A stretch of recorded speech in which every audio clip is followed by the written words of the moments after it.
Hello everyone, welcome to my kitchen. My name is Jen and we are going to make gluten-free carrot cake today. This is my first time attempting this and I am a little bit nervous because I have never made carrot cake, let alone gluten-free carrot cake, and gluten-free things can be a little bit tricky sometimes.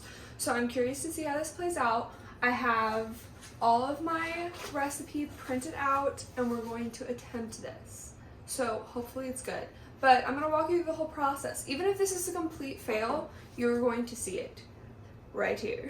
You're going to start by preheating the oven. This is Lucy. She is a 1950s Tappan Deluxe. Is it Tappan, Jake? Is that right? Tappan. Tappan Tappan Deluxe. And I love her so much. She is a gas stove and she still is fully functioning. And she's my pride and joy. Like, love her so much. Jake found her on Facebook Marketplace and it has been a dream to have this kitchen.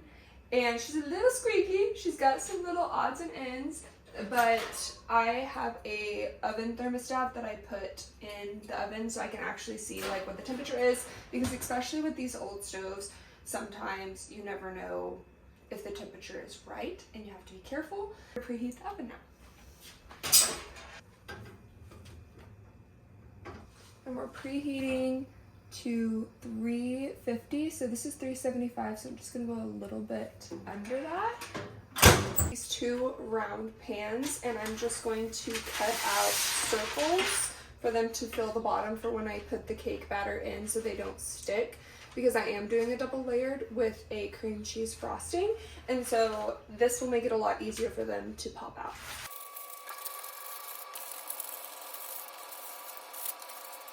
I'm just going to spray some extra virgin olive oil on the parchment paper and around the pan. So this will already be done. I'm going to go ahead and grate 2 carrots. I love this thing. It is so easy to use and makes my life so much easier.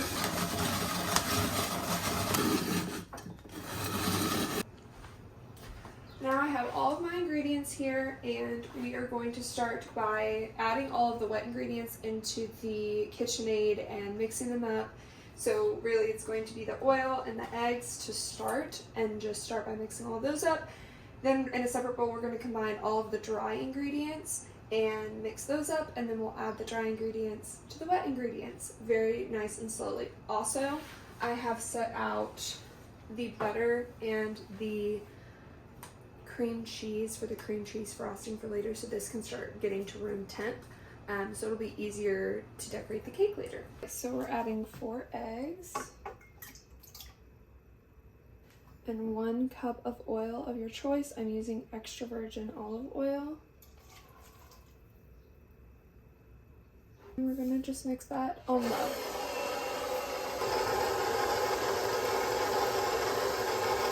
Now that the wet ingredients are all mixed up, I'm going to add all of the dry ingredients in a bowl, and this is my favorite gluten-free flour.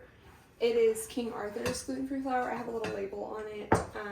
This flour is amazing. You can also like make your own blend, but this is my favorite that I found. Bob's Mill is also really good.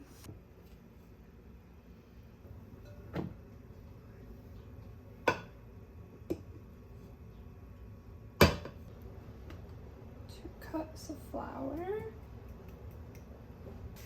and we're going to do 1.5 cups of sugar and a half.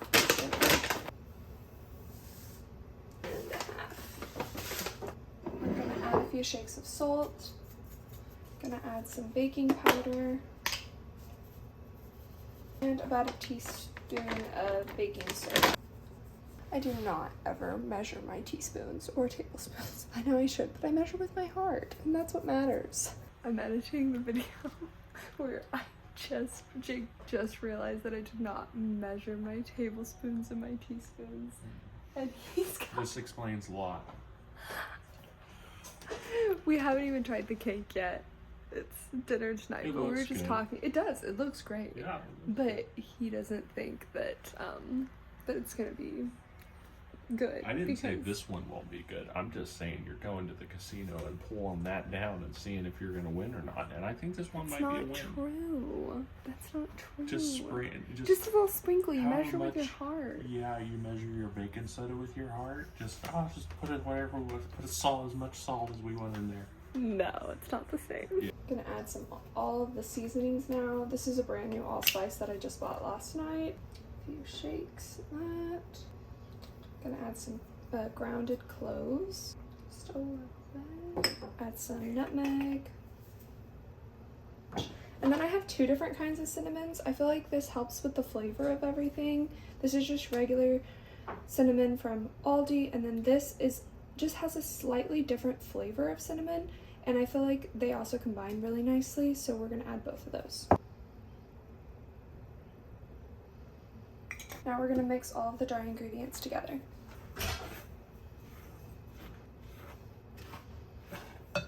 Now we're gonna mix in all of the dry ingredients on just a nice slow stir.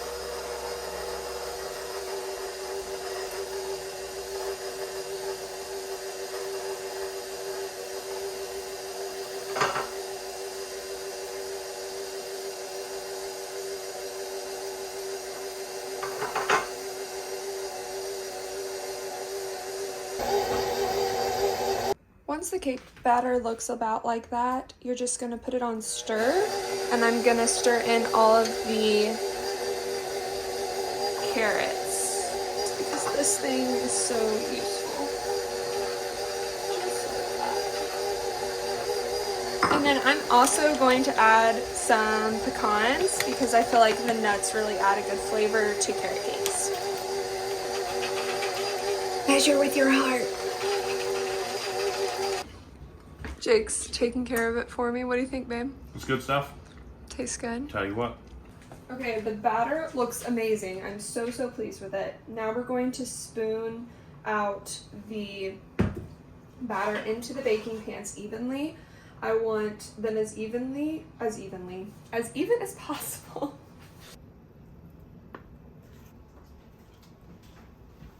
Gonna shake it a little bit to even it out. Now that they're in the pans, I'm going to put them in the oven. I don't know if my oven's big enough to hold both of them, so I might have to do them like one at a time. But I'm supposed to bake them for about 35 minutes. Sorry, that's not true. 36 to 40 minutes. So I'll probably do around 38 minutes to start and see how that goes. And then if they need to be in a little bit longer, we'll see what happens. So I'm happy, I'm very happy. Let's put them in the oven. So the first one finished early. I'm not exactly sure why, but I'm glad I was keeping an eye on it. It finished in like 20-ish minutes, and it says to bake for like 36 to 40 minutes. So the first layer is done, and I'm gonna just let it sit right here for about 10 minutes while it cools, and then I will transfer it over to a wire rack so it can completely cool before we ice everything. Also, I just put the other half of the cake in the oven, so I'm just gonna keep an eye on it. I feel like it baked a lot faster than the directions said it would, and I think it might be because I didn't bake them at the same time because my oven's too small. Just toothpicked the cake and it seems to be done, so we're gonna pull it out. I accidentally smudged it a tiny bit right here. It makes me sad. Let's check it right down the middle.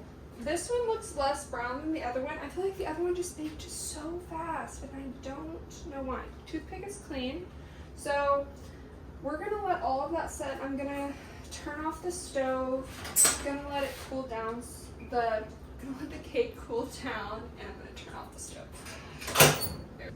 It's about time we turn over this cake pan to see if it sticks to the bottom. This one just seems darker than the other one, and I'm so sad about it. Okay. Oh, it popped right out. Okay. Yay! Okay. Beautiful. And then just gonna look at this. Gorgeous. She's literally gorgeous. The other cake cools. I'm going to go ahead and start making the cream cheese frosting. And so you just need powdered sugar, a stick of butter. This has been at room temp from earlier.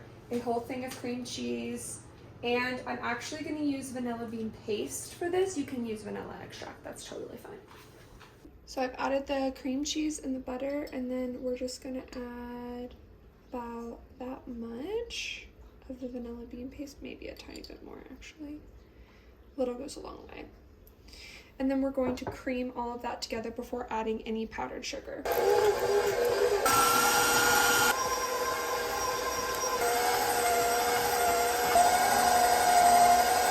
So both layers of the cake are cool, and now we're gonna frost the cake, and I'm super excited about it. Let me get my cake stand. This is going to look so lovely. Yay! Okay, so we're just going to transfer the cake. Very careful. Okay, it's literally perfect. And we're gonna start, because I want to put an icing layer in between, and this is the icing. So I'm gonna do about like a little bit of this. So fun. Okay, and then I'm going to just mix all that, spread that all out. This is the final product. I think she's pretty cute. She's ugly, but she's cute. You know what I mean? Ugly and cute. He prays over it. No, I listened to it. Yeah. I see. Caught him in the act this morning. He's about to go on a run, and I said, "Is this your pre-workout?" Yep. Half of it's gone from dinner last night, and then Jake's really enjoying it this morning. What do you rate it, babe? Out of all the carrot cakes you've had? 8.5. 8.5 is pretty high. Last night was a success. The cake was a hit, so I'm so thankful that it went as well as it did. The cake recipe was so simple. I definitely think I'll be making it again. Highly recommend that you should definitely use this recipe. I will link everything in the details below, along with some of the Amazon products that I have been using that I am eligible for commission on. But thank you guys so much for watching this video. I hope you enjoyed it. I'm going to try to be more active on YouTube. It's a goal for 2024 for me. I think long form content is really how I personally connect with people, and I want to be able to do this with you guys. So please hit that subscribe button, and I'll see you guys in the next video.